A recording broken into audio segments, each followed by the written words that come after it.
Okay. All right. It is 6:31. If you see me pause and looking to my right, I'm not sure if that's your right or your left from the camera angle, but it's because I am letting people into the meeting as we go along. So thank you for joining us. We'll go ahead and we'll get the meeting rocking and rolling. A couple quick items for housekeeping purposes. One, meeting's being recorded. Uh, Two, the due date for postseason requirements is, as I understand it, next Wednesday, September 18th.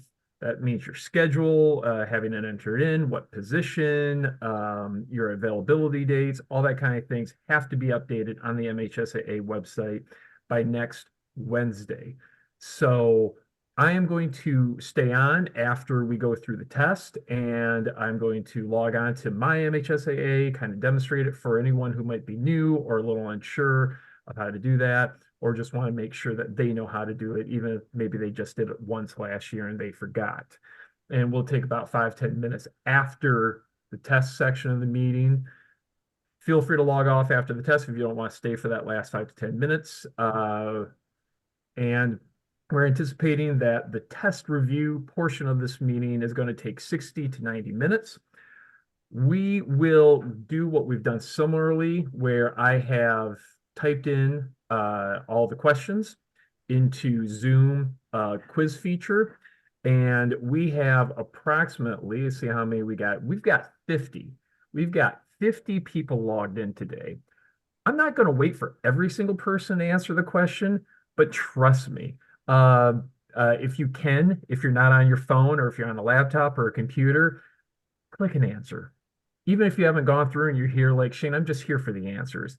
Click something, your best guess, because that helps us know what questions we want to stay and talk a little bit more about and which questions we can just kind of move along with and because they're working. I have Tony Boulay with me, who is our football trainer. Tony, go ahead, say hello. Yeah, hi everybody. I just had one little housekeeping issue from Bob Foss. We get a lot of these huddle games, and we want to hear from you guys, especially the ones that are reviewing their games. And we highly recommend that you do. And if you don't know or you don't know how, please contact me, and I'll get you on huddle. And it's free as long as you're a member in good standing with the MDAO. And but those of you who do review them and you have any questions about specific plays or any real interesting plays that we could use in our training tapes, please do pass those along to us. Right. It's a lot easier for a single person such as Tony to have a particular play pointed out to him that might be interesting to share for training purposes, or if you don't want to have it shared for training purposes, just to have it reviewed individually rather than force, Tony and Bob and all that. They don't have time to go through every single game and watch them all and pick out the plays they think are interesting. And just a quick review. Again, there's three different things here. You might get emails about due dates from the MHSAA, such as Ryan or other individuals. That's from the MHSAA.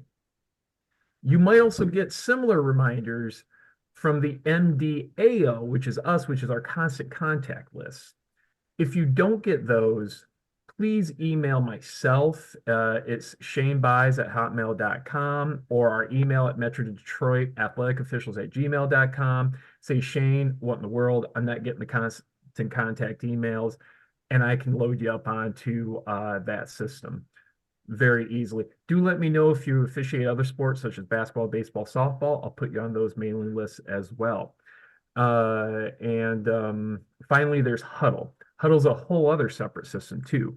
If you're a dues paying member with the MDAO, especially, and or if you work around the OAA and other local areas, and you want to get those training fit, we have to have that loaded up. We have to have added, that email added to that system as well.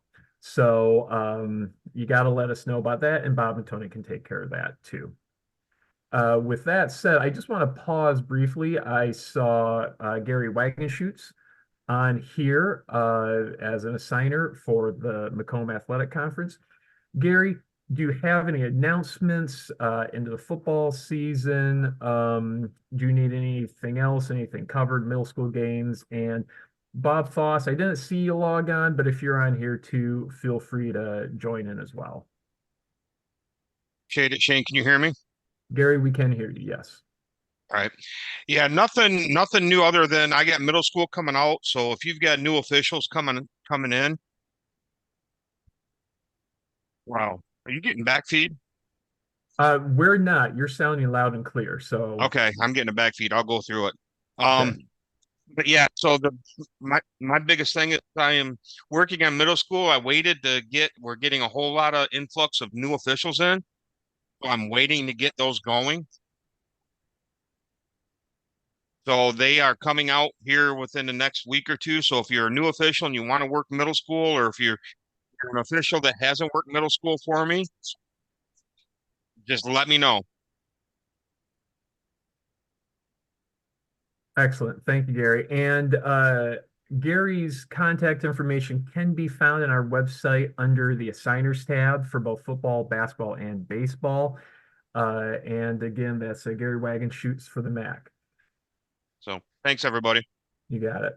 All right. I don't see Bob Check on here, but I imagine he would have similar comments. As always, remember to keep your arbiter up to date, your arbiter availability and schedule up to date.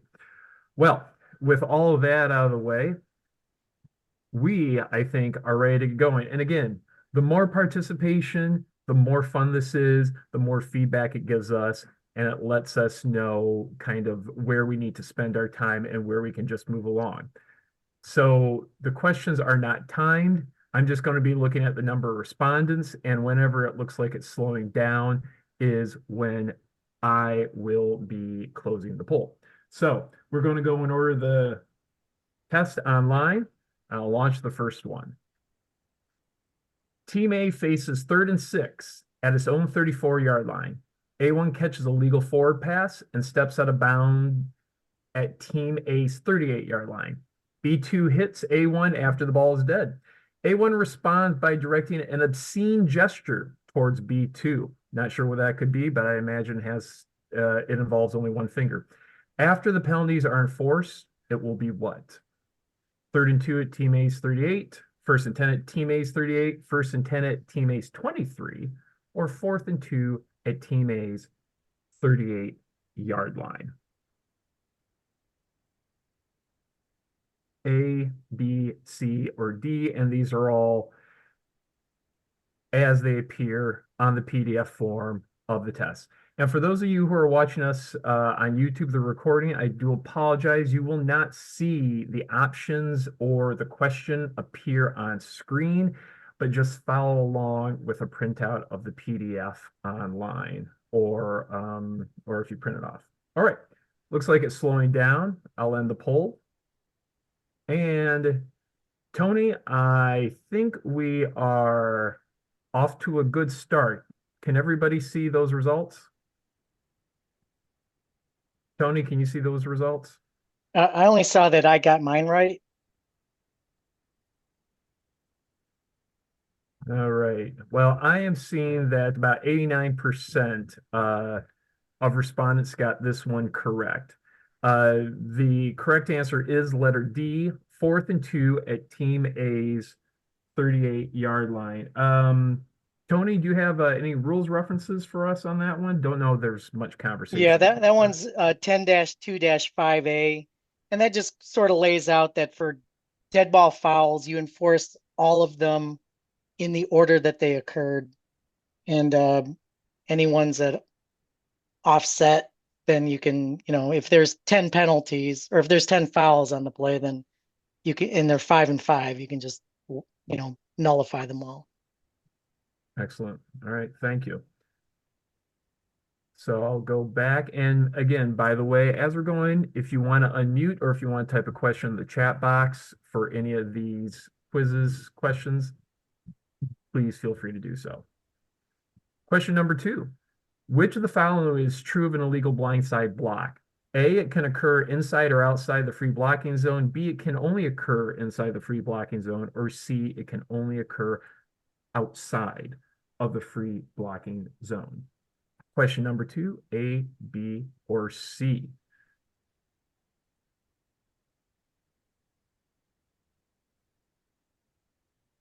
All right, answers streaming in, coming in. I love it. This is great participation. All right, I will end the poll.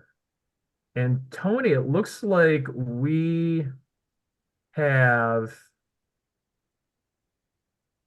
split here. We have about 46% who are saying letter A, about 10% they're saying letter B, and about 44% who have selected the correct answer of letter C.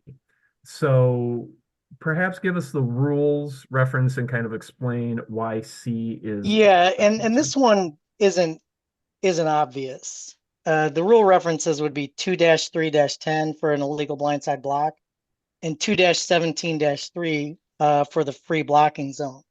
The best way to think of it, though, if you find it in the Redding's guide or something like that, would be a pulling guard. A trap play is essentially a blindside block that occurs within the free blocking zone, and that is legal. You can't clip and you can't target, but a definition of a blindside block would not necessarily apply inside the free blocking zone. I guess that's, if anybody else has a better way of explaining it, then please do. All right. I'll just pause briefly if anybody has any questions. So the answer is C. It can only occur outside the free blocking zone. Correct. Now you could get a different kind of foul based on the action. All right. Good job. Really appreciate the participation, everybody. All right. Question number 3. Which of the following is an illegal free kick? A, when the ball is driven immediately into the ground, strikes the ground, and goes into the air in the manner of a ball kicked directly off the tee. B, a kick designed to hit the ground in the open area between the foremost players on Team R's free kick line and those in the next group. Or C, the ball kicked in the ground to create 2 or 3 low bounces, the one high arching bounce. Which is an illegal free kick?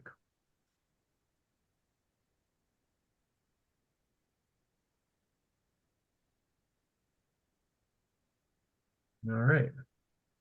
Looks like we got most individuals answering, and most individuals got this one correct. It is letter A. It is an illegal kick when the ball is driven immediately into the ground, strikes the ground once, and goes into the air in the manner of a ball kicked directly off the tee. Tony, you have a rules reference or anything else? Yeah, 2-24-10 defines a pop-up kick, and then 6-1-11 basically just says a pop-up kick is illegal. Yeah. And again, just a quick reminder for those of you who are still maybe newer and getting familiar with how to navigate the rules book. Section 2 in most rules books, for some reason, always the section 2, those are the definitions of turns. They're very helpful. Every single sport you ever are going to officiate, know the definitions. Go to section 2, look it up, go to the index, and read the definition. But nice job on that one, everyone. Question 4. 3rd and 12 at Team K's 20-yard line. Punter K1 shanks the kick, which goes, and I can't type, Olga's, out of bound at Team K's 17-yard line. Is it A? It will be Team K's ball, 4th and 15 at its own 17-yard line. It will be B, Team R's ball, 1st and 10 at Team K's 17-yard line. Or it will be C, it will be Team R's ball, 1st and 10 at Team K's 20-yard line. Punter shanks a kick on 3rd down. Not sure why he's kicking on 3rd down, but They were, and he punts it and shanks it out of bounds. What is the result?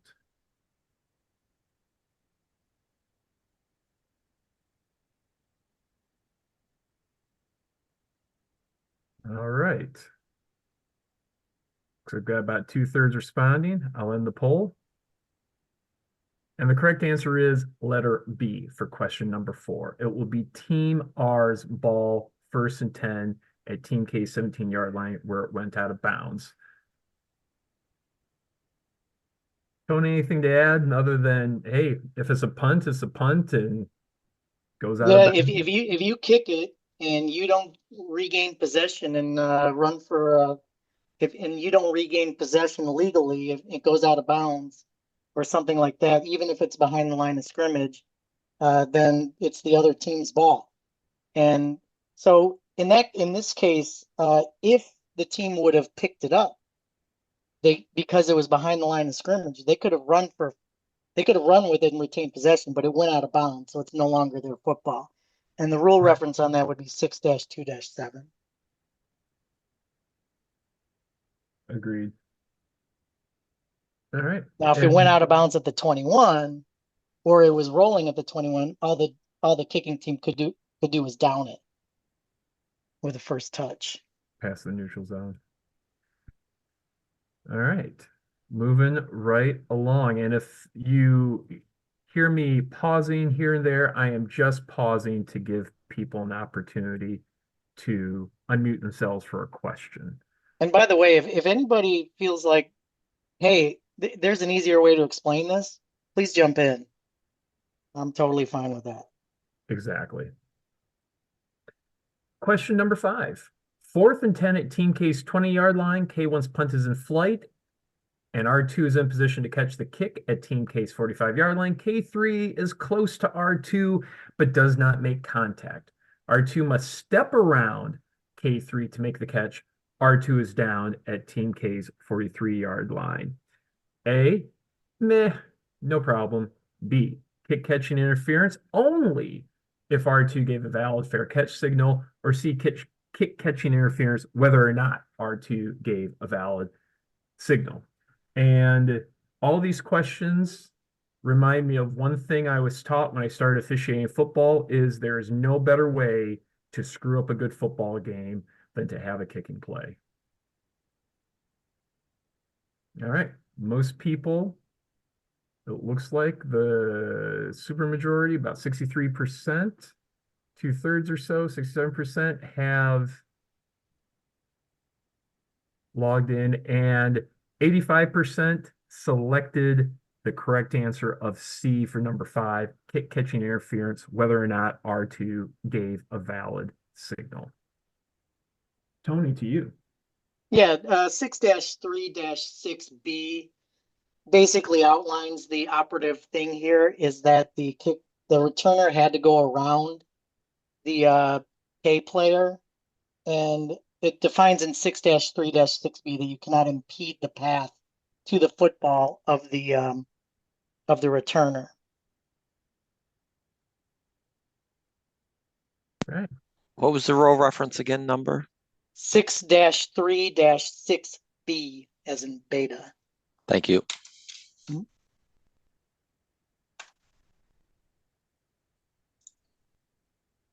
All right. We are moving along. Question 6. The umpire stops the game clock because A1 is bleeding. Team A requests and is granted a charge timeout. During the timeout, A1 receives medical treatment. His bleeding stops and the wound is properly covered with a legal bandage. A1 may play the next down, or B, A1 may not play the next down. A team may not, quote unquote, buy him back into the game with a team timeout.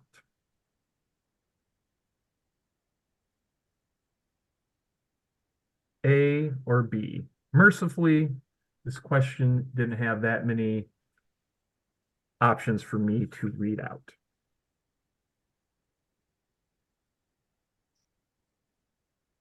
Okay. Looks like most have logged in. They're slowing down. I will end and share the results. Tony, about 3/4, 73% got this one right. It is letter B. Teams may not buy him back into the game with a team timeout.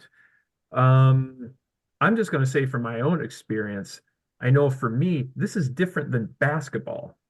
In basketball, you can buy them back in, but in football, other than the rules reference, which I know you will give, it's really a safety item more than anything. Typically, that, whether it's bad equipment, whether it's somebody not properly wearing their equipment, an injury, or whatever it is, no buying the player back in. Generally, that's like erring on the side of safety. But Tony, I'll let you take it from there. Yeah, I mean, it's 3-5-10C.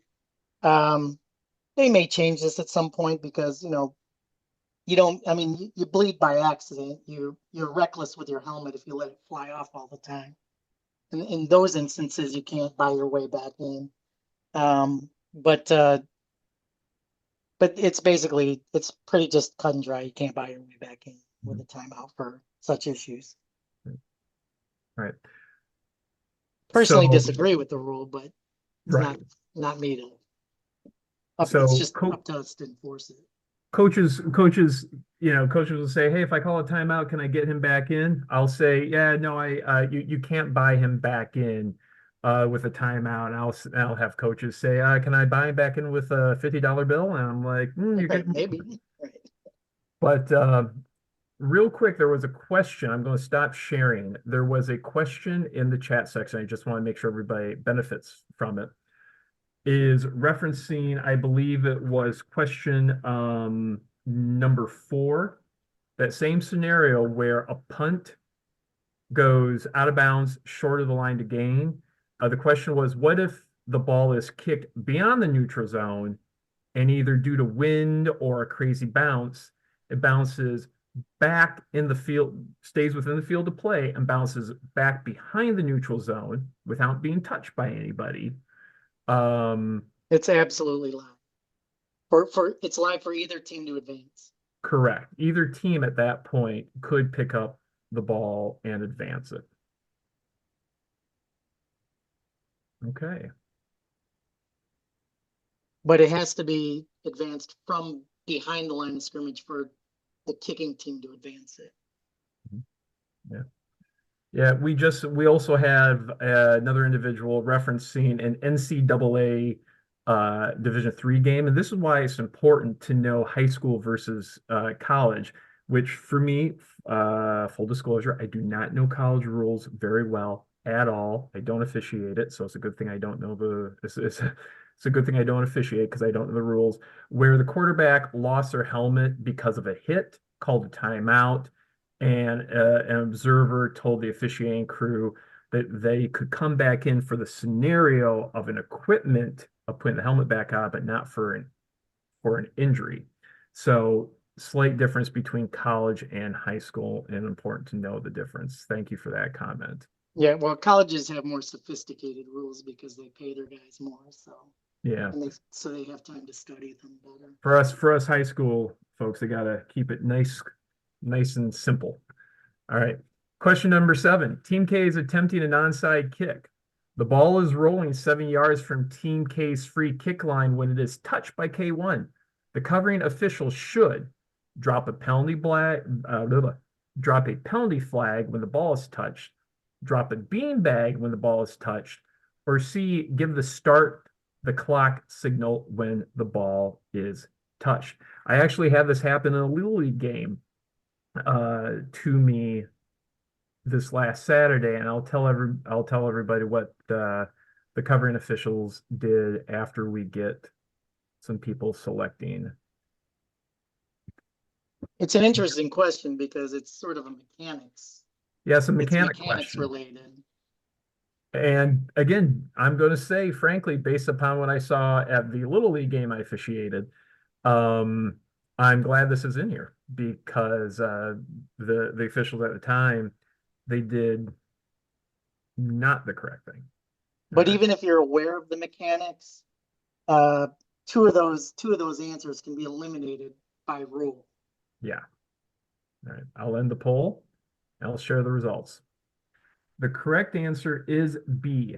Drop a beanbag when the ball is touched. In my game, both covering officials threw their penalty flag where the ball was touched. I'm thankful and grateful, because I was the referee at the time, that they knew the ball was touched too soon. And we talked about what the proper mechanic is, which is letter B. And I'll let Tony discuss this further. Yeah, 6-1-7. It's not a penalty. A first touching is not a penalty, or is not a foul.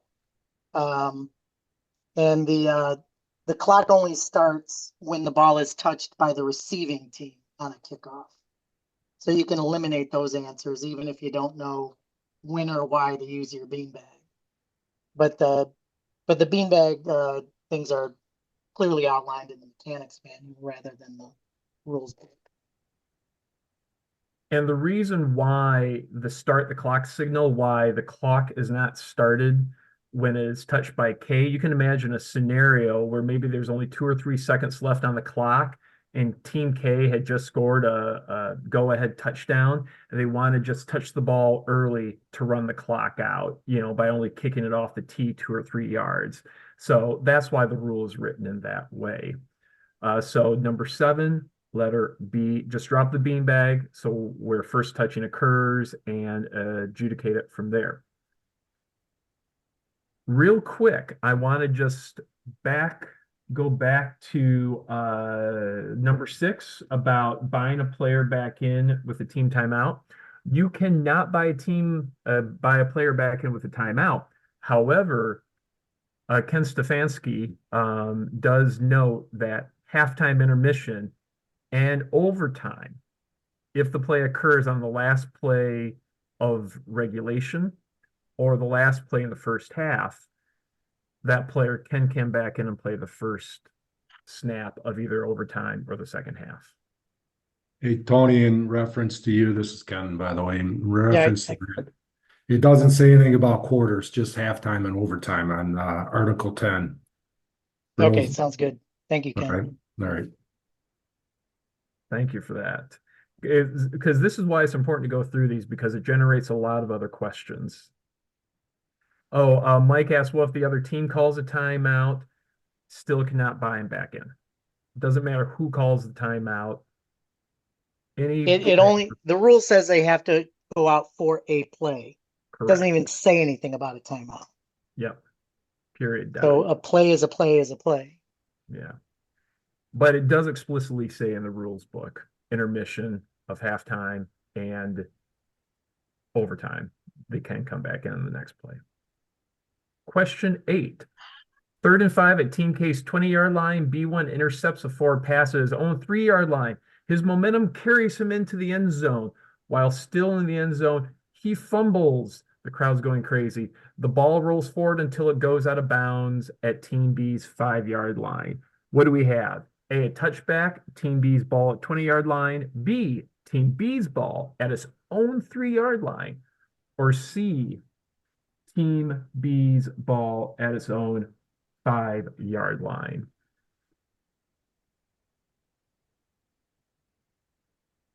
Short wings, this is where you make your money.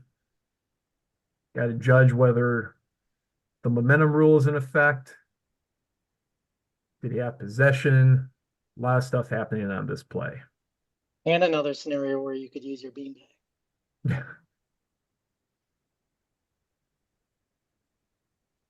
All right. Looks like we got the overwhelming vast majority having submitted an answer, so we'll end the poll and we'll share the results. The correct answer is C, Team B's ball at its own 5-yard line. And Tony, 20%, 19% selected A, 29% selected B, and 52% selected letter C. So maybe a little bit of a conversation here on this one. Yeah, it would be a touchback if the ball was downed in the end zone. No, it actually wouldn't. It would go back depending on how it was down. But if it would just go back to the spot like where the momentum took place at the 3 yard line. But since he was eligible to come out of the end zone, and there's no rule against fumbling forward, the 5 yard line is past the 3 yard line, and so you get it at the 5 yard line. Yeah. And the fumble is actually a new force on the ball.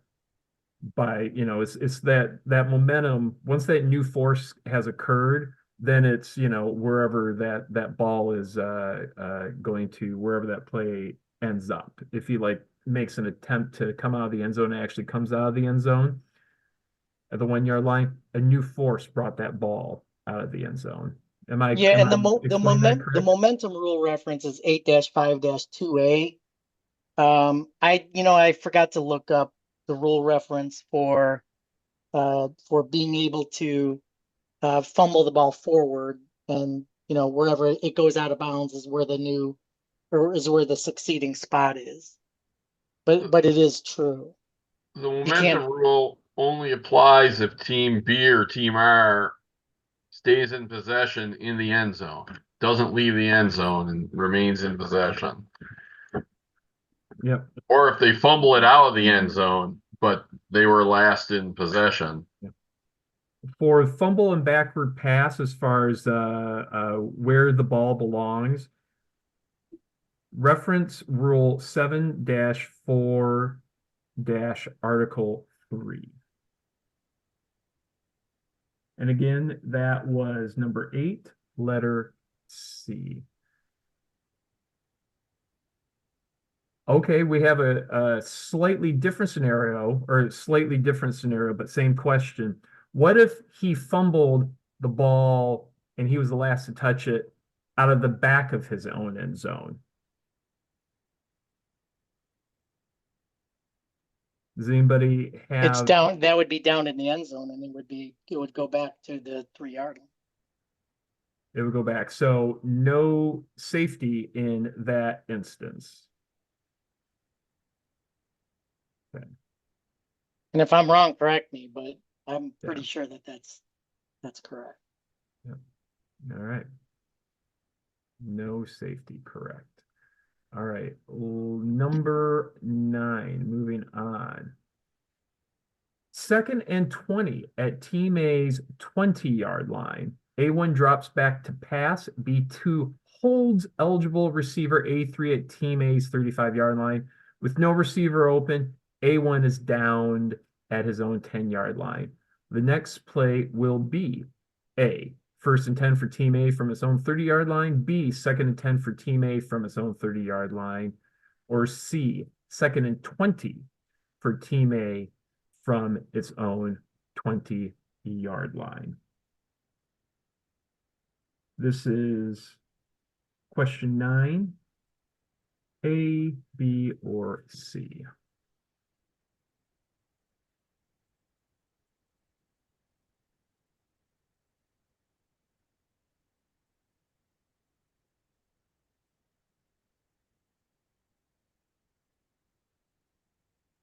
Coming a little slower here, but it looks like we have the majority of people submitting a response. And for this one, pretty good. Most got the correct answer of letter B, 75%. It would be 2nd and 10 for Team A from its own 30-yard line.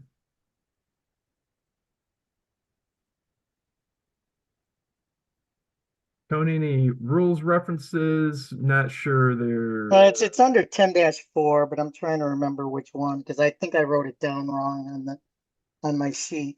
But basically, a foul by B, and the runner-related run ends behind the line of scrimmage. The penalty is enforced from the previous spot. Yep. And again, this, I think, Tony, was this a scenario that kind of changed last season with the enforcement? Yes. Yeah. So some of us still might be getting used to that rules change, which was pretty significant last season. But yes, this maybe 2 or 3 seasons ago, this answer would have been different. I think it's been a while. Yeah, right. That was a lot. That was a lot of plays. That was a lot of games ago, Right. 2 seasons. What, wasn't that related to a foul on A behind the line of scrimmage? Goes back to previous spot. Yeah, that too. Hold on, I'll find it. There's yeah, a foul by A or B when the run or related run ends behind the line of scrimmage where there is no change of possession. The basic spot is the previous spot. It's 842C.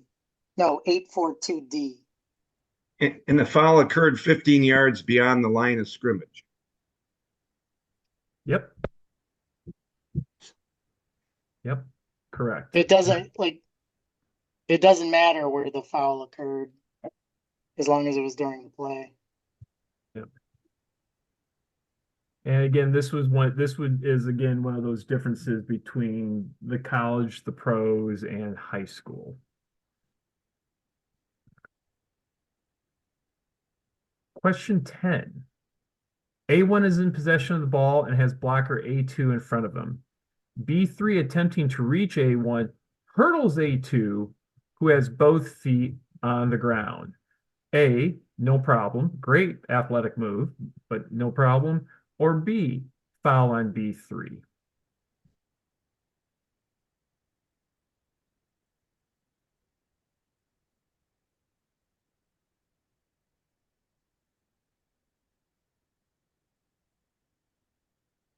All right, they're coming in. Answers are being submitted. Slowing down a little bit, and we got most people answering.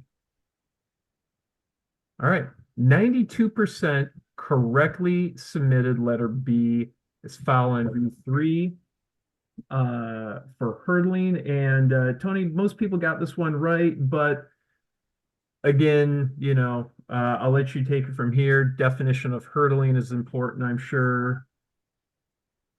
Yeah, 222. Hurdling is an attempt by a player to jump with one or both feet or knees foremost over an opponent who is contacting the ground with no part of his body except one or both feet.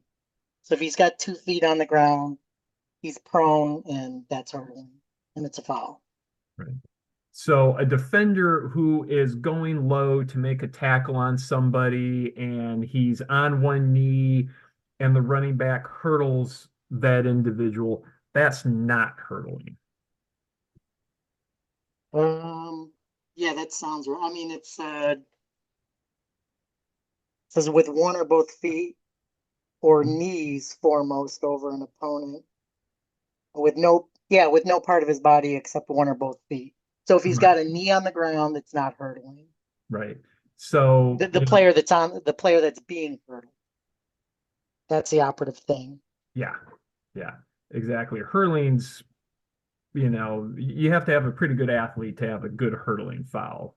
But still, we saw it. I remember a couple of years ago, Bob Foss had one caught on tape, and it was definitely hurdling. That's one of those where you'll know it when you see it kind of moments. All right, moving along.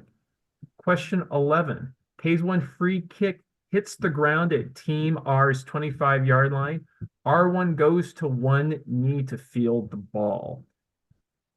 R1, letter A, R1 may advance when he recovers it, even though his knee is touching the ground when he gains possession. B, even if R1 rises so his knee is off the ground when he gains possession, he may not advance because his knee was at one time on the ground. C, if the ball contacts R1 with his knee on the ground, the ball is dead the second it hits him. Or D, none of these statements is true. A, B, C, or yeah, y'all wrong.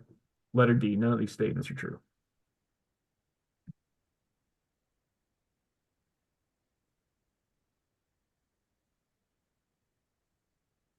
All right.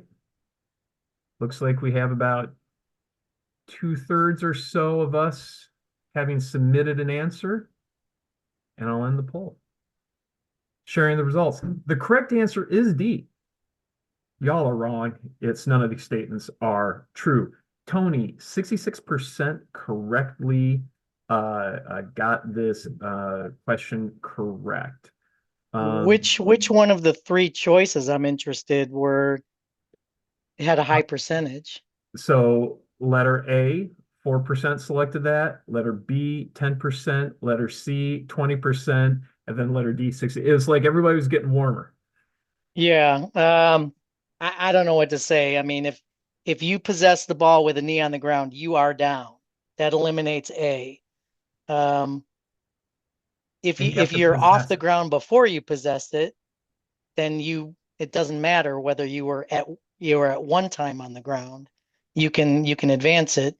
And if the ball just touches you, that does not kill the play. So the Yeah. answer is D. None of the statements are true.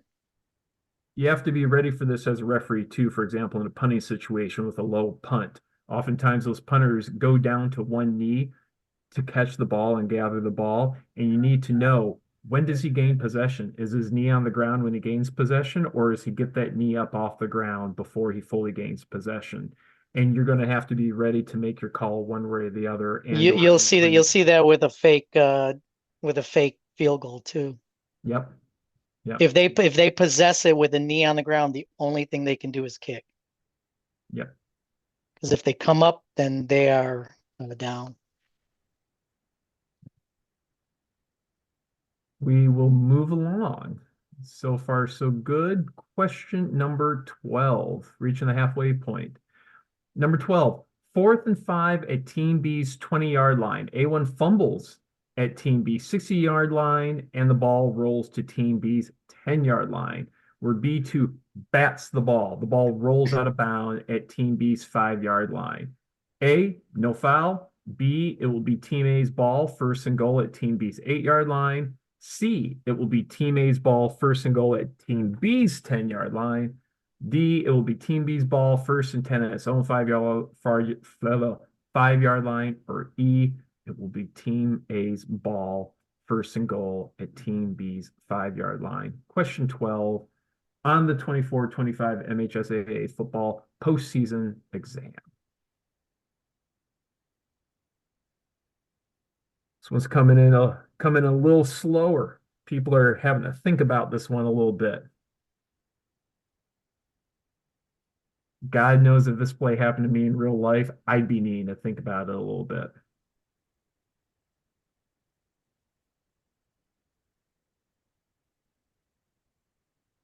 And this question, well, I'll hold my thought and I'll tell you why this question was kind of confusing me at first. I don't want to bias anybody's responses. All right. We got most people having submitted an answer here. I'll end the poll and I'll share the results.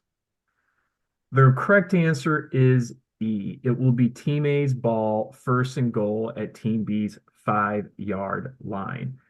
What confused me was at first when he says where B2 bats the ball. And I asked myself, well, was it an illegal bat? You know, just touching the ball doesn't make it, illegal or anything. That's correct. But if you look up at the definition of a bat, basically anytime you bat the ball, which is an intentional, kind of hitting, that's illegal. As long as it struck the ground. Right, as long as it struck the ground. So that's what was throwing me off at first. So when he bats the ball, by simply saying it was, a bat like that, that's going to make it a penalty. And then you just got to apply the penalty correctly from there. Tony, for this one, 57% got it correct.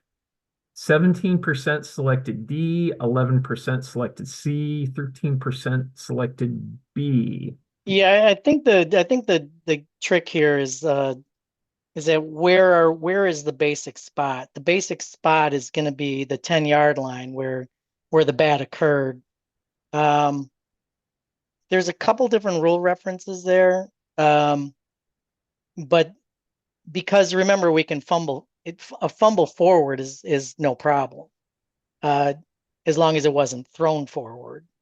So if it's a fumble and it goes forward, then where the bat took place is basically where the runner related run ends, and that would be the 10-yard line. Half the distance from there, we're at the 5. Definition of batting is 9 dash. No, not the it. 9-7-2 outlines what batting is. Loose ball didn't take it back to the end of the run. Apparently not, Dave. I can't say that this is a, like a right up my alley or anything. But everything that I looked up led me to answer E, and when I took the test, the answer was correct. So if somebody wants to take issue with the state, if there are any Jack Morrises out there that want to do that, I just thought a loose ball foul goes back to the end of the run as the basic spot. Yeah, but you just decline the penalty. You take the ball where it went out of bounds at the 5. That's the best result for team. yeah. So yeah, either way. Good. Yeah, good point. And maybe that's where they were getting at, Yeah. But No, they that's- don't, like the answer isn't that they will decline the penalty and then take it at the 5. Good questions. Anything else for question 12, which I have submitted my test as well, and the correct answer is letter E. While I'm loading up the next question, number 13, I will say this year that a lot of the questions for on the exam, while maybe not the most common situations, relatively realistic. I won't say that they will never happen, and they're good rules references, I think, this year. Can't always say that, but this year it's not too bad. Question 13. 4th and 12 at Team A's 18-yard line. K1 punts, and R2 gives a valid fair catch signal at Team K's 40-yard line. R2 does not touch the ball, which strikes the ground at Team K's 44-yard line. Team K's 46-yard line, R2 blocks K3 in the back above the waist. R4 recovers the ball at Team K's 48-yard line. The penalty for R2's foul is enforced from A, the previous spot, B, Team K's 46-yard line, or C, Team K's 48-yard line. A, B, or C for number 13.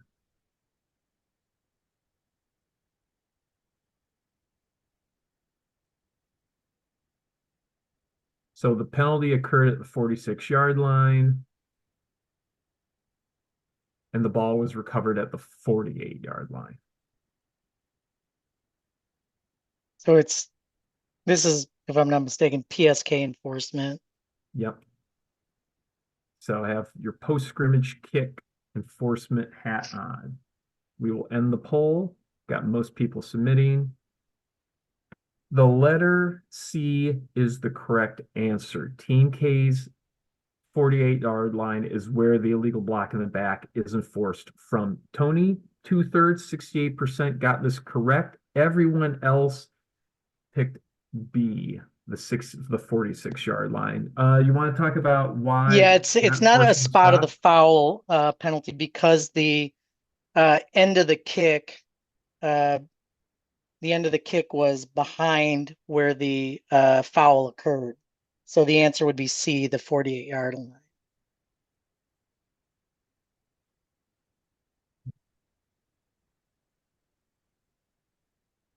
Good question. And I see in the chat here that the Tigers are up 5-0.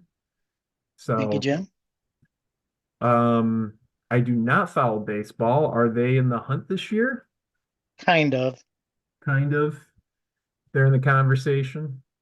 All right. Yeah, it's Yeah. a very short path. Yeah. But Greg it's possible. says also here that the foul is behind the basic spot. Yeah. All right, question 14. 4th and 12 at Team R's 25-yard line. Team K's field goal attempt is blocked.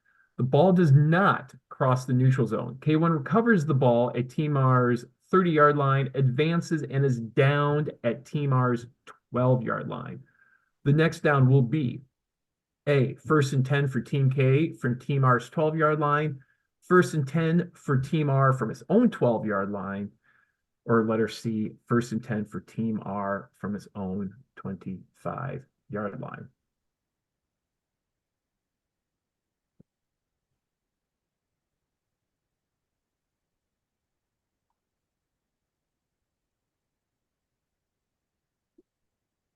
Three games back in the wild card, but not likely to catch up. Well, that's okay. For the first time in a long time, when Michigan loses the football game on Saturday, my weekend isn't ruined because I finally got the Lions to look forward to. So I'm happy about that. All right. End of the poll. Got most people selecting an answer of A, which is the correct answer. First and 10 for Team K from Team R's 12-yard line. 82% got this one correct, Tony. It looks like most of us understand it. Yeah, it's a live ball, 6-2-3. Can be advanced by either team. And since they got the first down, it's a first down. And it's not a try. Right. Well, a field goal is not a try. I mean, a try is different rules, obviously. And this is where if you're on your And by the way, if a try is blocked, you better kill it. Right. Yeah. So this is the important. So when you're lining up for a scrimmage kick in a field goal formation, make sure your crew knows no early whistles, you know? And same thing for a try. Don't let somebody run 90 yards and have all this craziness ensue. You know, Yeah, once that ball's kicked, the only thing that can happen is that it either goes through the uprights or does not go through the uprights. That's one in high school where you want to get that one and you want to be 100% correct and don't kill it early. If it's a field goal scrimmage kick situation, and if it's a try, kill it as soon as it's kicked. All right. Question 14, or excuse me, question 15. Second and 10 at Team A's 40-yard line. A1's pass is caught by A2, who advances to Team B's 30-yard line, where he is hit and fumbles. The ball rolls to Team B's 22-yard line, where prone, he's laying on the ground, A3 recovers. During the play, B4 is flagged for roughing the passer. A, if Team A accepts the penalty, is enforced from the spot of the foul. If Team A accepts the penalty, is enforced from the previous spot. Letter C, if Team A accepts the penalty, is enforced from the spot of A2's fumble. Or letter D, if Team A accepts the penalty, is enforced from the spot of A3's recovery. Letter A, B, C, or D. Have a pass, is completed. He has possession, fumbles, teammate down the field, recovers the ball. We have a roughing the passer play. What are we going to do? We had a very similar question just a few questions ago. Yeah.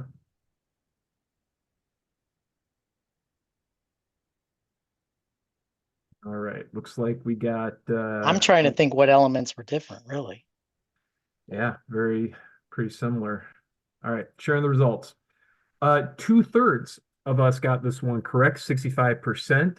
Letter D. If Team A accepts the penalty, is enforced from the spot of A3's recovery. Almost 1/4 of us selected letter B. If it's accepted from the penalty, it's enforced from the previous spot. And then everybody else more or less selected letter C, about 10%. Tony, you want to kind of just explain this one a little briefly? Well, if you were thinking that it was B, then you'd be better off declining the penalty. Yeah. Because A recovered the ball, didn't they? Yeah, A3 recovered the ball. Yep.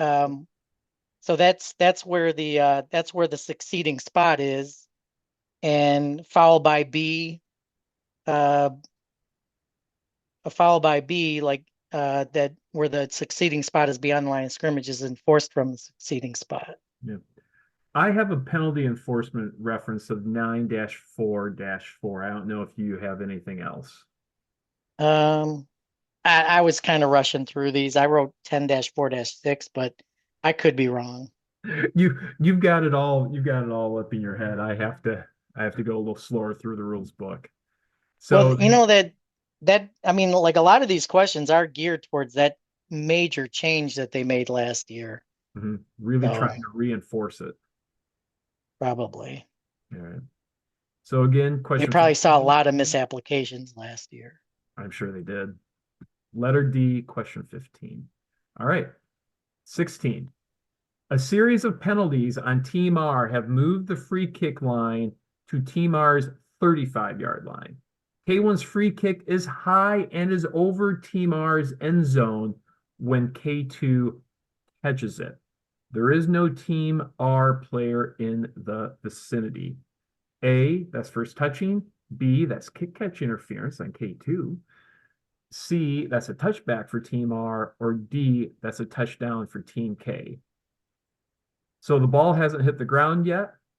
Team K catches it in the end zone, not between the goal lines. Are you leading the witnesses there, Shane? Oh, don't tell Jim. Don't tell Jim. Right. You know.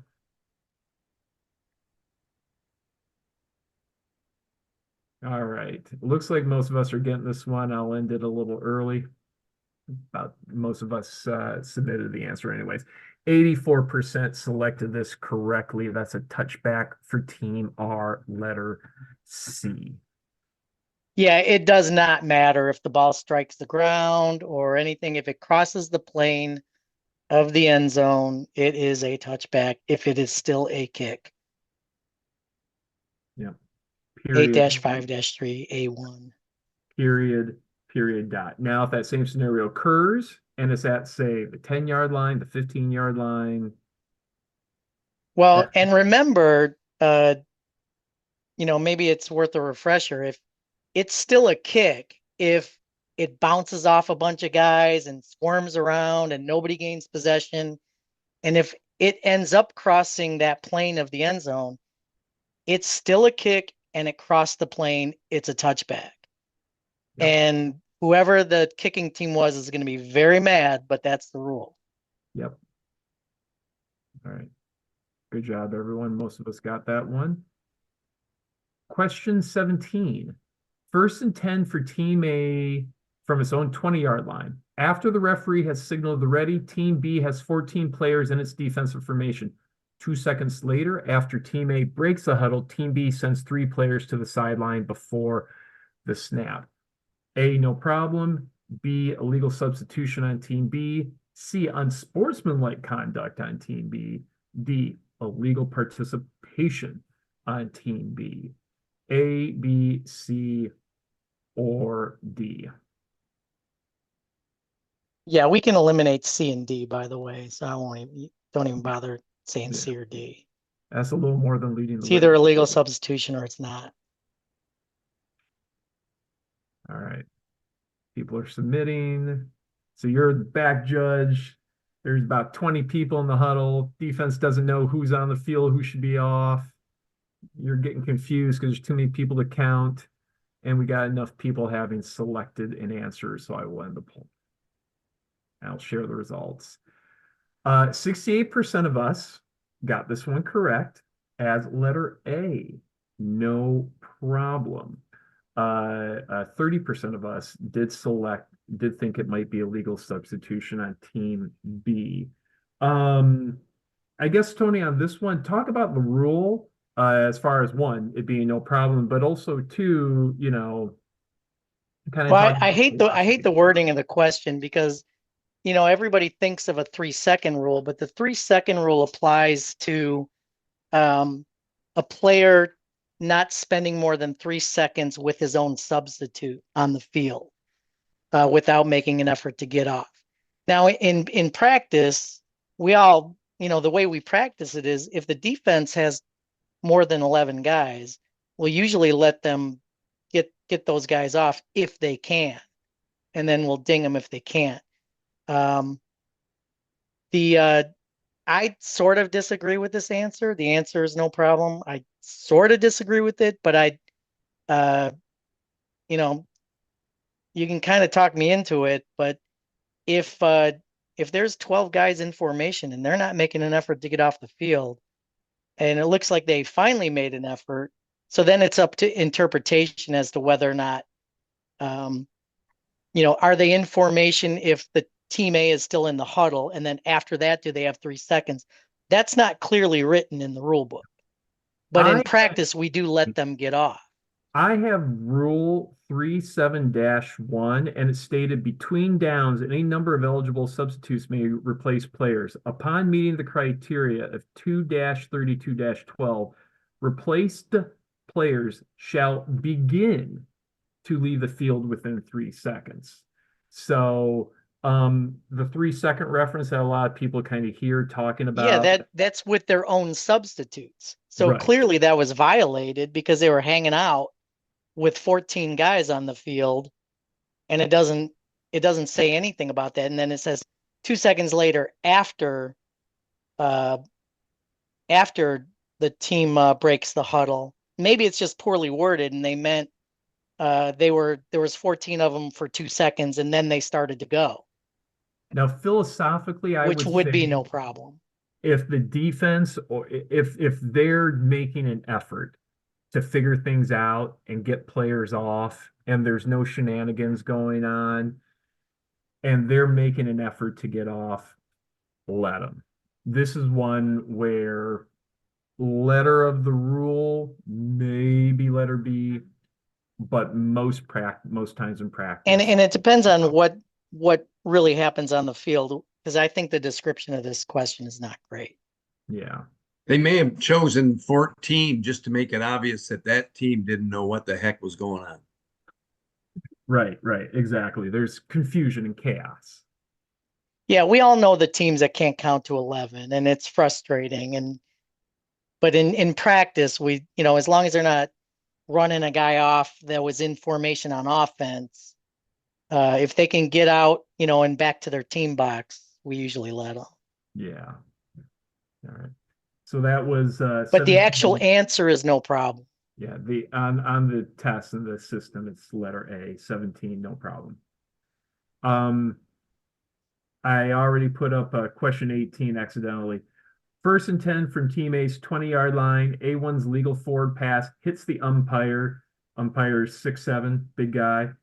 At team A's 25-yard line and bounces back towards the line of scrimmage. It is caught by ineligible A2 at team A's 18-yard line. Every offensive lineman, me, every offensive lineman's dream, I get the ball.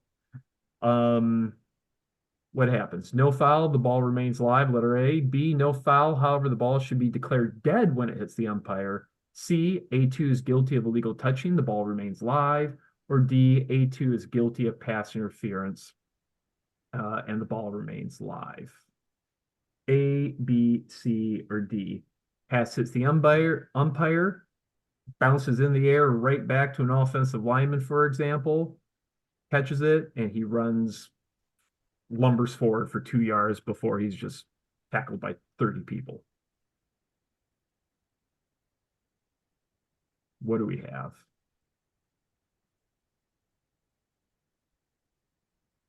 Okay, got most people answering this one. I'll end it and I'll share the results. The correct answer is C. A2 is guilty of illegal touching, but the ball remains live until he is downed. This was number 18, letter C. 68% got this one correct. The rest of the responses were split between letter A and B for 14 and 18%. Yeah, 7513 clearly says that for an ineligible receiver to touch it, it would have to be touched by team B. Umpire is not on team B, even if he went to school there. And so he is, he's just part of the field. It's as if it never touched anything. Yep.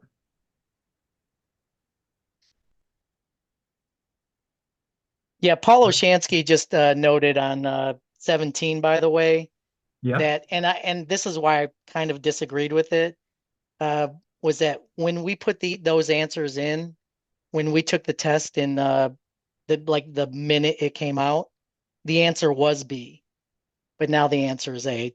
So just so you know that even the state was not quite sure Oh, about they that. had the wrong answer in originally question 17, huh? Correct. And they Ah, changed the answer. yeah.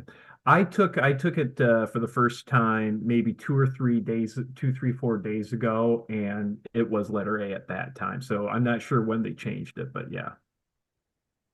Well, if you know Paul don't wait.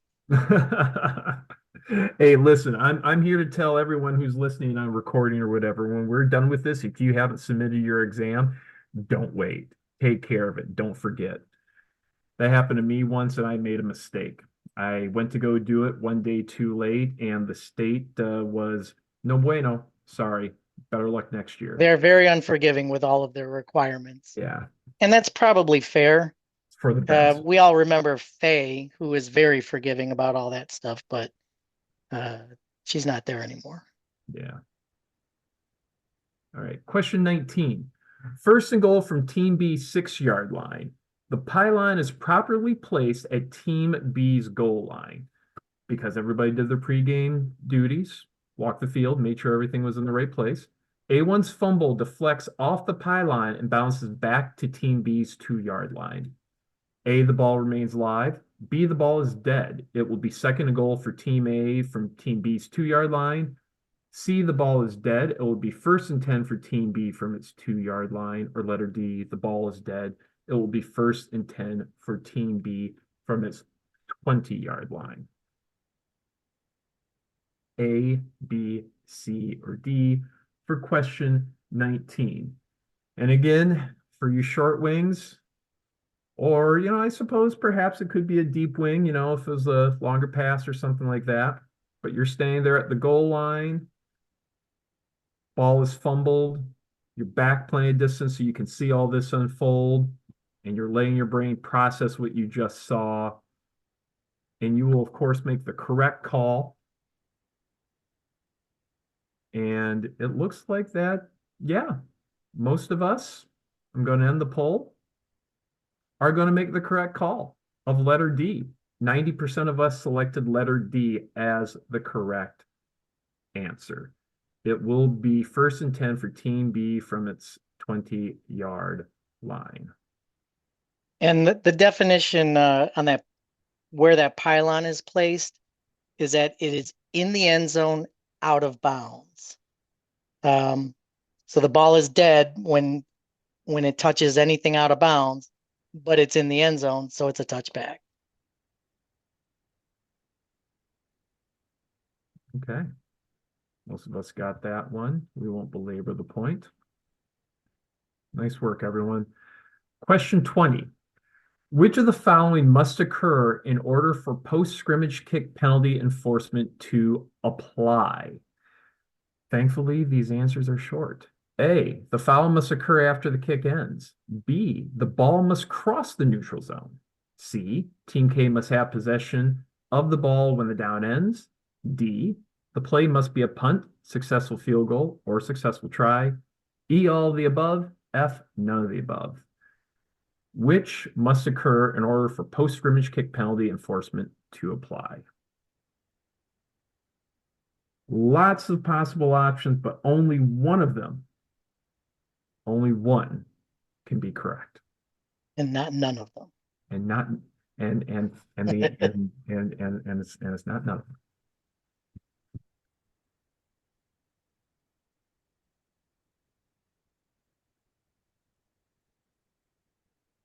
I think the number of questions is throwing everybody for a loop. The answers are coming in a little bit slower on this one. Too many. They're overwhelming all of our synapses. All right.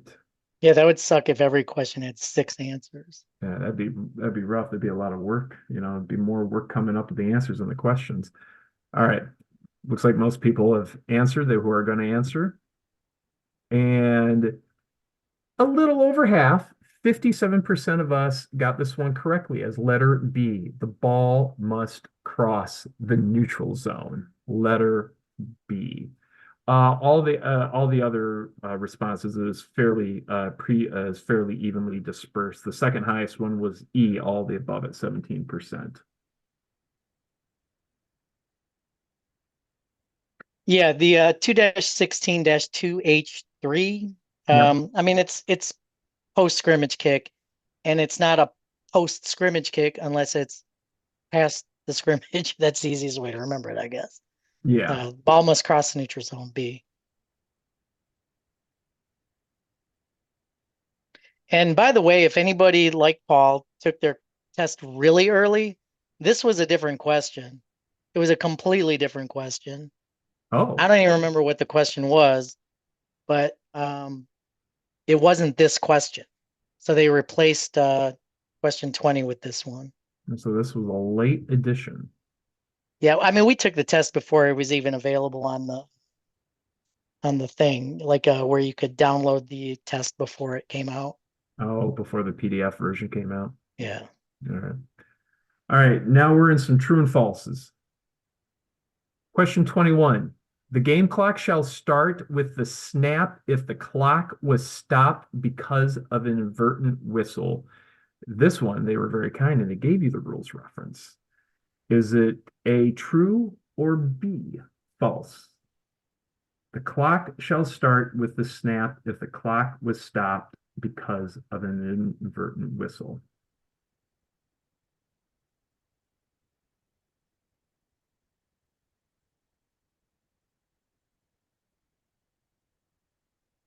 I like this one. We have dueling responses. All right, we got most people having submitted an answer. And unless I circled the wrong answer on my test, I think this is the first one where the majority of us got it wrong. The correct answer is B. It is false.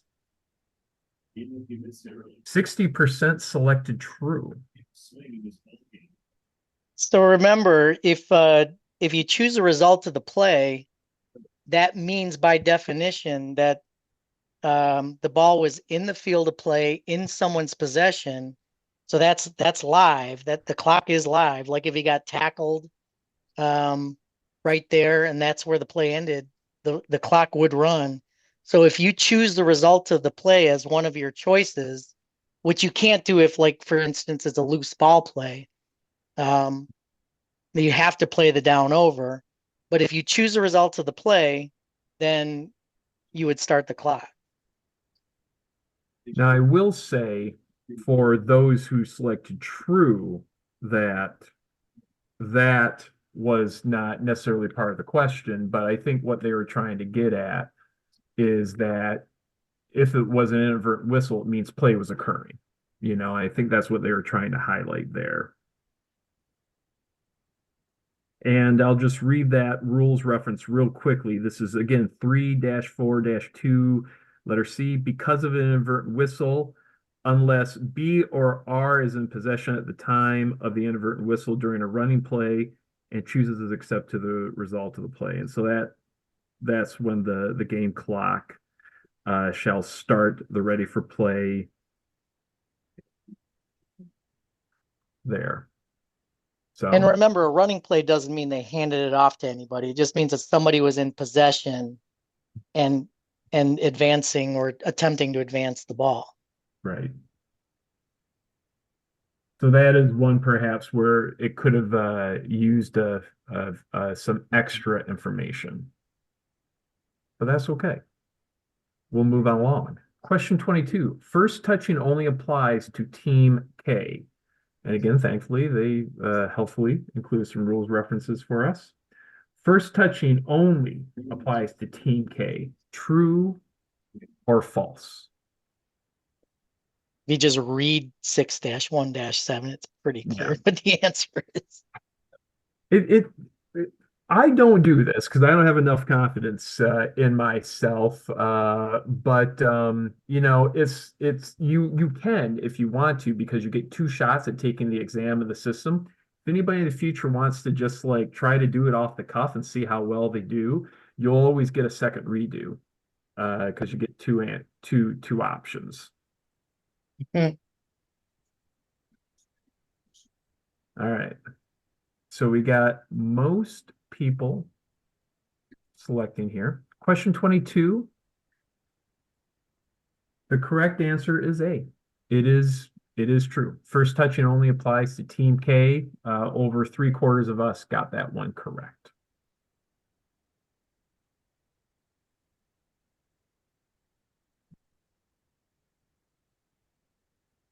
Yep. And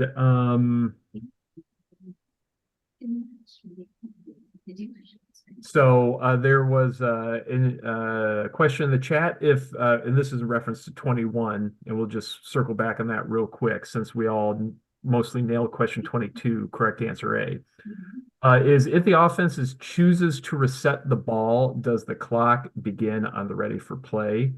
And so according to question 21, the clock would start on. But what does reset the ball mean? I mean, if you take the result of the play, that's one of the options.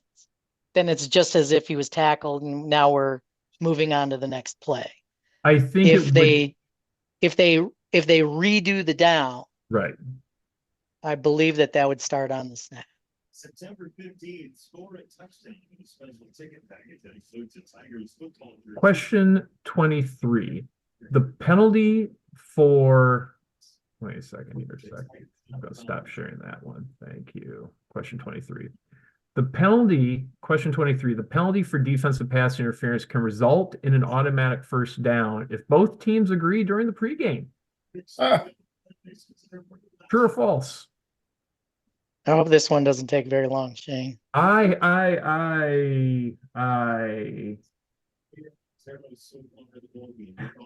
Wouldn't that be something if during, pregame conferences, we could just change the rules? The coaches could just change. There is by mutual agreement something that can be changed. Anybody know what it is? Well, I'm just going to the poll right now. Time of the period. Yeah, exactly. Okay, so you can run the clock or you can shorten the period. Okay, by mutual agreement. So real quick, yes. Number 23, correct answer is B. It is false. They cannot for defensive pass interference. They can't change that rule. But for everybody else's benefit, by mutual agreement, what is the only kind of thing that they can change again? And the best way to remember automatic first downs at the high school level is that they all begin with roughing. Yeah. So like Tony, in the NFL, almost every defensive penalty is an automatic first down. Tony, but that's not true in high school. What was it again that coaches can change if they both agree? They can shorten the period or they can run the clock. In certain situations, got it. Okay. Two more. The penultimate question on the playoff exam. Number 24, players are not allowed to wear prescription eyeglasses if they contain tinted lenses. True or false? True or false? And we have most people answering this one. I'll end the poll and I'll share the results. 2/3, 66% got this correct. It is B. Players are indeed allowed to wear prescription eyeglasses, even if they're tinted. And Tony, do you have a rules reference? If you don't, I think I have 1-5-C4. Yeah. Can't have tinted visors. Now 153C under the note. Yep. Lists it clearly. Yeah. Okay. Thanks, Dave. Now somebody brought up a good point, and it was my man Paul again, because the idea is that so you can see their eyes if there's a head injury of some sort. So that's why they can't have tinted visors. But what if they have a clear visor and they're wearing sunglasses underneath it? I mean, it's still legal, but that kind of flies in the face of the rule. Yeah. The spirit of the rule. The logic, yeah, the logic being is that in the case of, needing to see the eyes, that kind of a thing, it's easier to To remove remove the glasses, yeah. as opposed to a tinted visor. And definitely, if any coach or anybody says, well, he's got a prescription for the tinted visor, et cetera, et cetera, et cetera, Doesn't matter. it doesn't matter. He can wear prescription tinted glasses, but he cannot have a tinted visor, period. Dot. That is one I recommend to everybody to not waffle on. It is what it is. The one thing that's a little difficult is sometimes it's hard to detect that the visor is tinted. It is sometimes the angle and stuff. And for some reason this year, I've had to do the same thing where if I've had to take a kind of a double take and kind of get a slightly different angle, and oh, that's a clear visor. But sometimes for some reason, some of these newer visors look tinted, even though they're not from certain angles. Or vice versa. Or vice versa, exactly. All right, last question, number 25. Clipping in the free blocking zone is legal. True or false? True or false? Clipping in the free blocking zone is legal.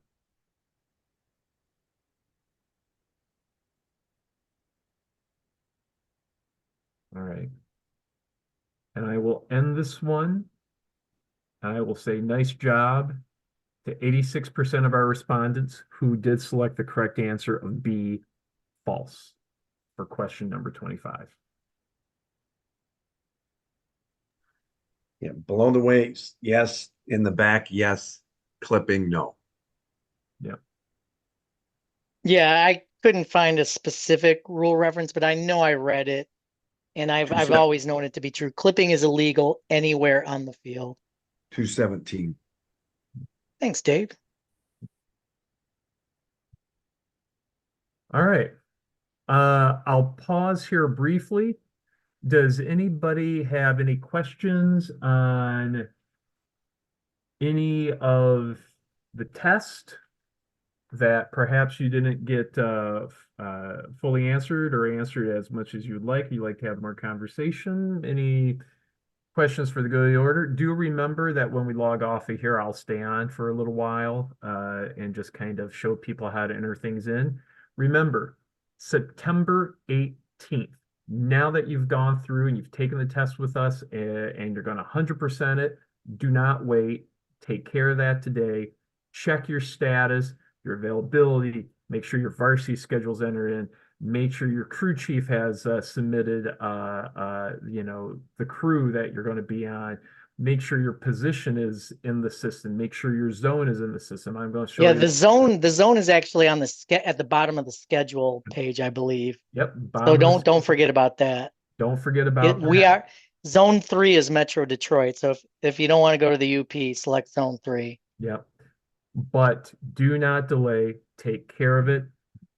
One last announcement for member in good standing. We as an association, we have to submit that status by even earlier than September 18th. We have to have that all said and done by, I believe it's tomorrow, the 11th, end of day tomorrow. I've sent out emails via Constant Contact. I put it on our Facebook page.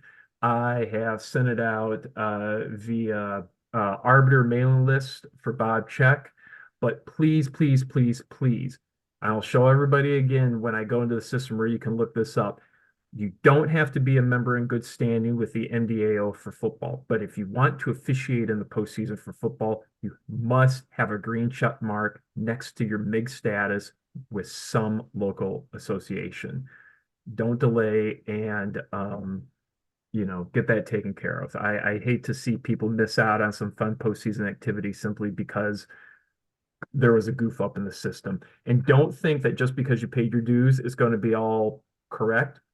Mistakes do happen. We do our best to make sure they don't happen, but please help us out and double check your status. One last time, Tony, any parting words of wisdom, or does anybody else have any questions? No, have fun, guys. Good start to the season. We're not We've seen some crazy things happen, but probably not as many as in previous years. So keep it up. Oh, real quick. Hey, I'm going to read this out from Ken, and I want to shout out to Ken from Redding's manual. An inadvertent whistle is a special case, 3-4-2C. And I quote, whenever the clock is stopped for an errant toot, is that a quote? And the down is replayed, it will start on the ready unless Team B or Team R is in possession at the time of the inadvertent whistle and chooses to accept the results of the play.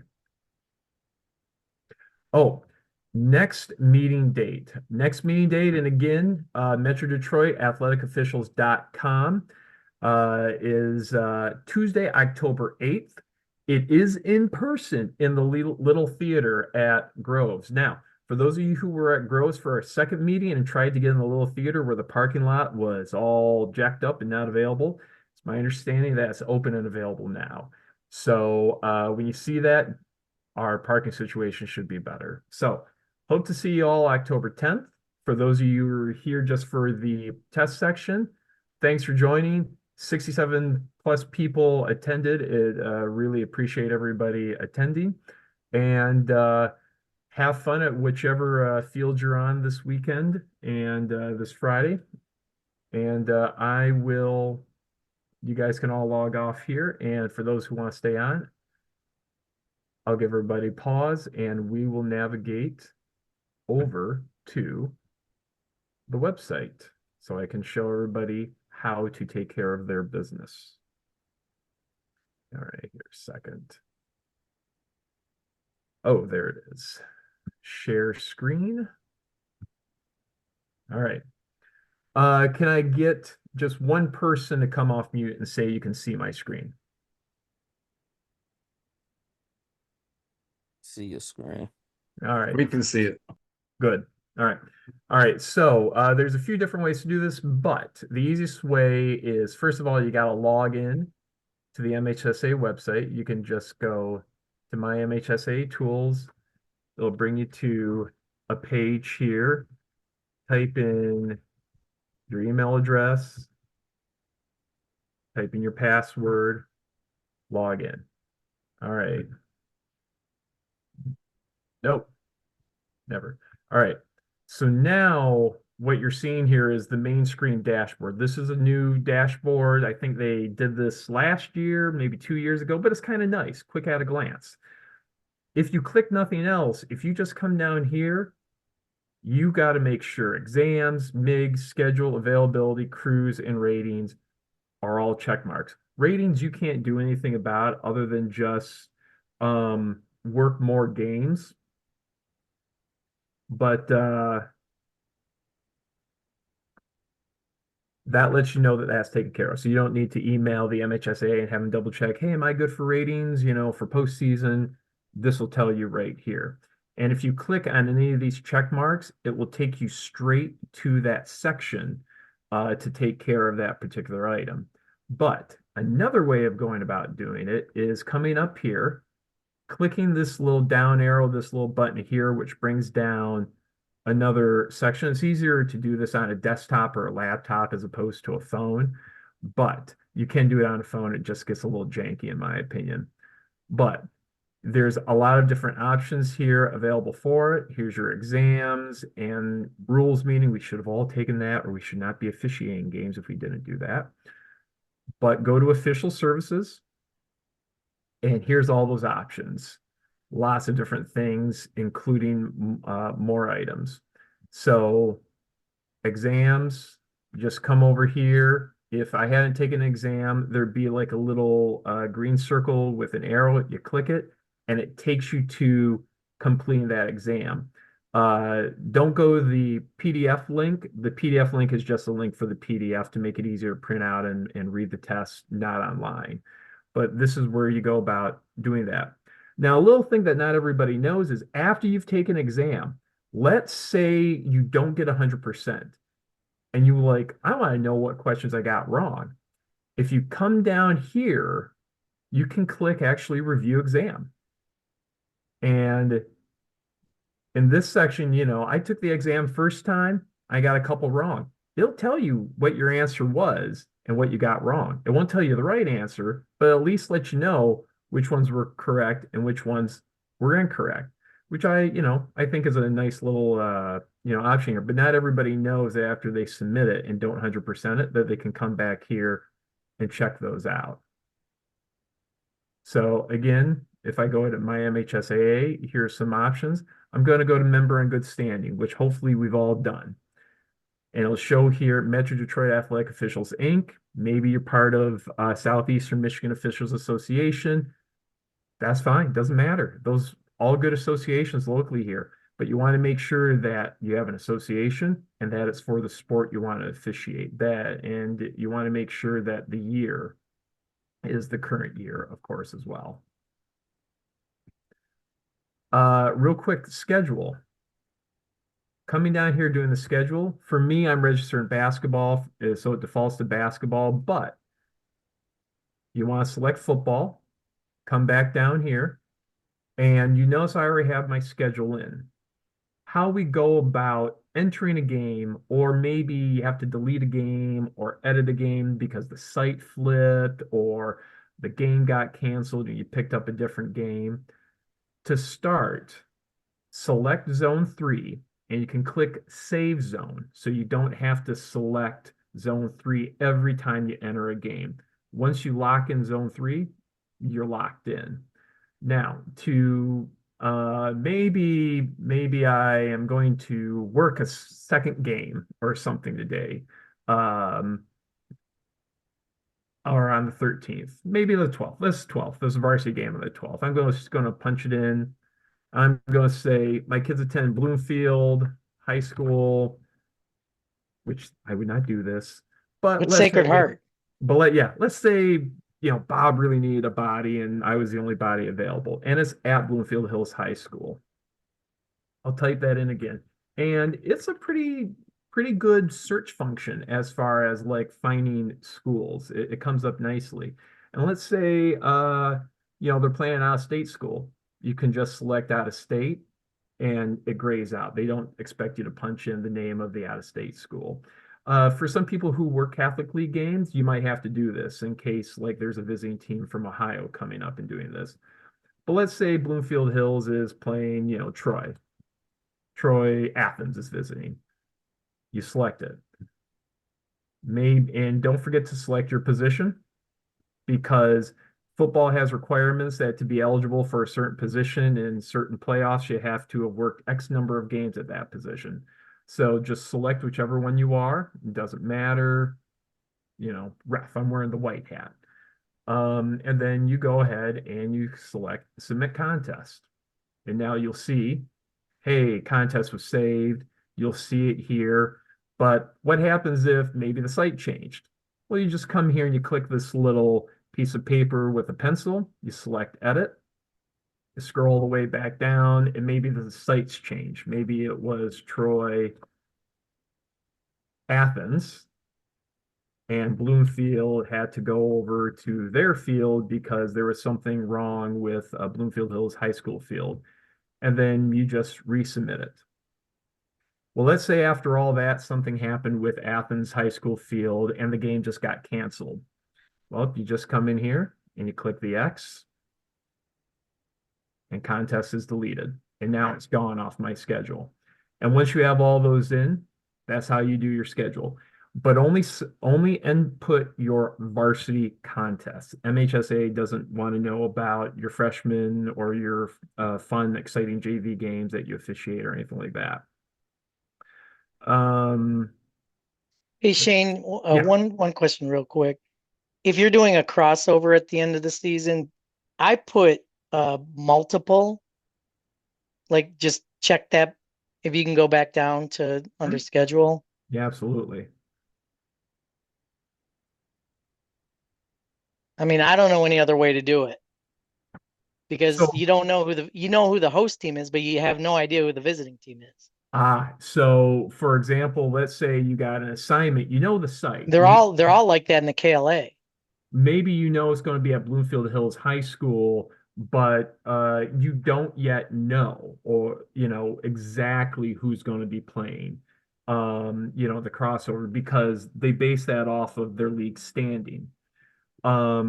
Just when in doubt, select multiple and select the site. The MHSA wants to just make sure you have enough varsity contests. I wish they just add a crossover as a visiting team or something like that, Or a TBD or something like Right, something. that's something like that. But input the game on your schedule. And the reason why is because You need a certain number of games. yeah, they don't know if you work that game or not for sure, who played, because they don't get ratings from coaches until after the season's already done and after they've already made their postseason selections. So when in doubt, if you don't know the exact matchup, but you know the site, I would just, as Tony said, just at least put in the host site and select multiple or something. So you at least have that game on your schedule. That's a good comment. All right, so I'm going to go back to my MHSAA. We looked at the exam, we looked at the MIGs, we looked at the schedule, availability. You have to mark, if you're available, you have to mark available. By default, they are all marked not available. So 4 or 5 years ago, it was the other way around. You were available unless you went in and marked it as not available. That's not the case anymore. If you are available, you have to go in here and you have to select for each of these potential playoff dates that you're available. And secondly, if you have any perhaps conflict of interest, and we should all know what those are, and when in doubt, err on the side of, if you're like, is it a conflict? I would put in the name of the school in that case. You don't want to be accused of perhaps favoritism. My kids attend Bloomfield Hills High School. None of them play football, but I don't feel I should be working a Bloomfield Hills High School football playoff game regardless. And you can just punch in here which schools you should not be officiating. And then click save at the end. Always click save at the bottom. And I'll just do that. And then you always will get a nice little green confirmation that the save and the information took. That one was pretty straightforward, I think. And the next one is accrue. And you can come in here and make sure that you are listed as a member of a crew. That's my crew.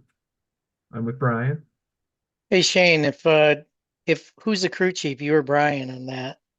Brian is the crew chief in this instance. Because I think there should be a way, if you just click inside that free area under PRI, I think that sets him as the crew chief.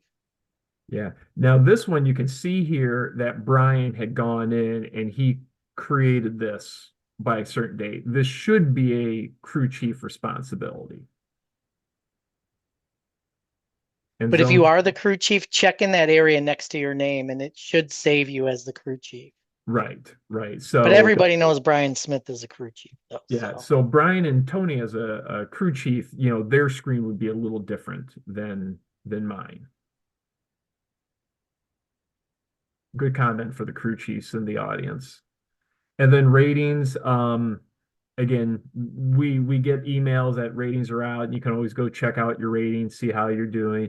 But this just lets that you have enough games in the last few seasons and ratings, and you have high enough ratings that you qualify for the postseason. But that's basically it. Is there a minimum rating? To work quarterfinals and above, yes. Okay. To work just the postseason, you just have to have a certain number of ratings in a certain number, of years. So with that said, that was really everything I kind of wanted to just show everybody how to do this. Click again. Do not delay. Please take care of it. It breaks my heart because it happened to me once when somebody emails, hey, is it too late to get me updated for MIGs? Shane, when's the exam date? And they email me or text me that the day after the exam was due or something. Um, you know, take care. Got a nice dashboard. You should be able to see all the green check marks. I know basketball season isn't here yet, but all these red X's, they give me some anxiety. I'll take care of that when the time comes. But for football, check them out. Take care of your things. I'm going to stop sharing my screen. Any questions or any thing administratively, mechanic wise, as far as just kind of anything else in general?